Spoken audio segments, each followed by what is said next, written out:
Self-doubt is a common problem in the tech industry. So if you've ever felt like you don't truly belong in your role or doubted your skills, this video is for you. In this video, we'll delve into the roots of self-doubt and imposter syndrome, particularly in the tech industry. We'll explore how it affects even the most successful individuals and why it's so prevalent. We'll also share some practical advice and actionable strategies to help you overcome these feelings. You'll learn about the importance of embracing mistakes, recognizing your own skills, and much more. Stay tuned for some insightful discussions and tips that could change the way you perceive yourself and your role in the tech industry. But before we get started, I ask you to join our community by hitting the subscribe button. Let's navigate the complexities of the tech industry together and share what we learn on our journeys. So, what is imposter syndrome? Imposter syndrome is a phenomenon where individuals doubt their abilities and fear being exposed as frauds despite evidence of their competence. It's a nagging feeling of inadequacy. People suffering from it often attribute their successes to luck instead of personal skill. If this sounds like you, the first and most important thing to notice is that you are not alone with your feelings. Indeed, research suggests that 70% of people will experience imposter syndrome at some point in their lives. In our tech industry, where innovation is rapid and knowledge is vast, it's especially frequent. So, what can we do about these feelings of self-doubt? Firstly, don't fear mistakes. They are an integral part of learning. Unfortunately, this is something we unlearn and forget when we adult. Here are just two examples. How many times did we fall when we learned walking? But each time we stood up and tried it again, until we finally made it. And today we all walk without even thinking about it. Or another example from the tech world. Do you do test-driven development? I do it all the time. When we do TDD, we intentionally make mistakes in every cycle. Because a failing test is a mistake, isn't it?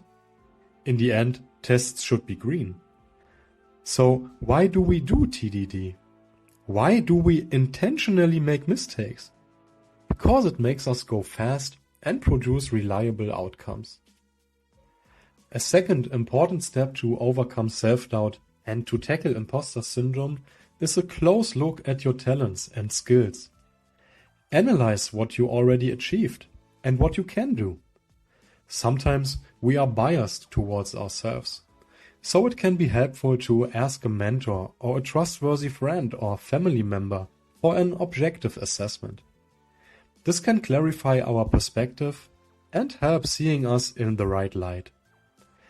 I do this kind of personal retrospective regularly, at least once a year. Anyway, most of us have a feedback talk with their bosses at the end of a year. So why not use this opportunity to reflect on yourself and your achievements? I'm sure it will help you in at least two ways.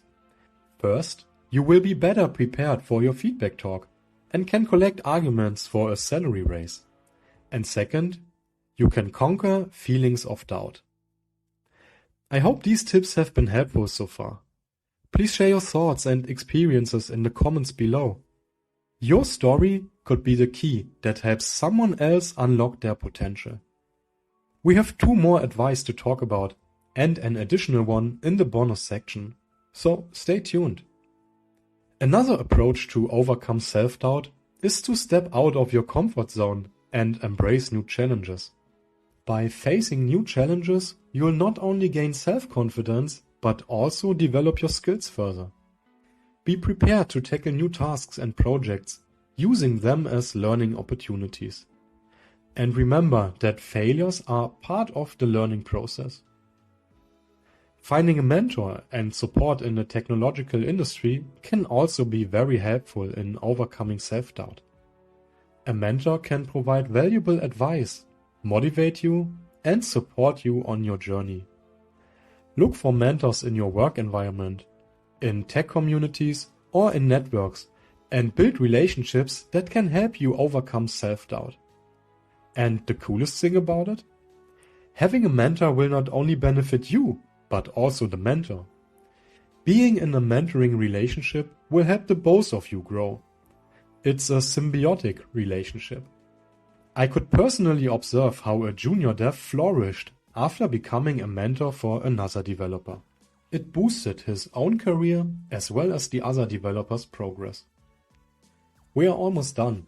Now let's dive into the bonus section. As an extra tip, I recommend maintaining a success journal. In this journal, record your achievements, accomplished goals, and positive feedback, no matter how small.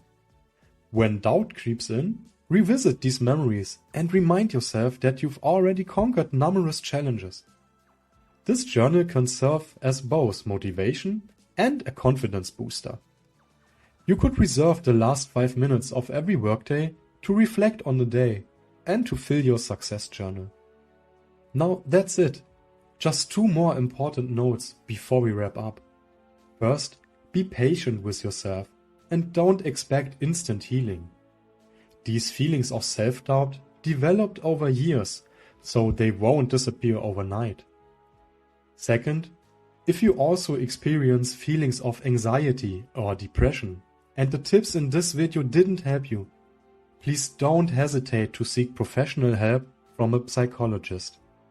This is nothing to be ashamed of. On the contrary, it's a sign of our times. Please share this video with someone you think would benefit from it. Together, we can spread knowledge and support each other. Consistently work on building your self-confidence and focus on your strengths. This will lead to progress. Set realistic goals, celebrate your achievements, and don't let setbacks discourage you. I hope this video was helpful. See you in the next one.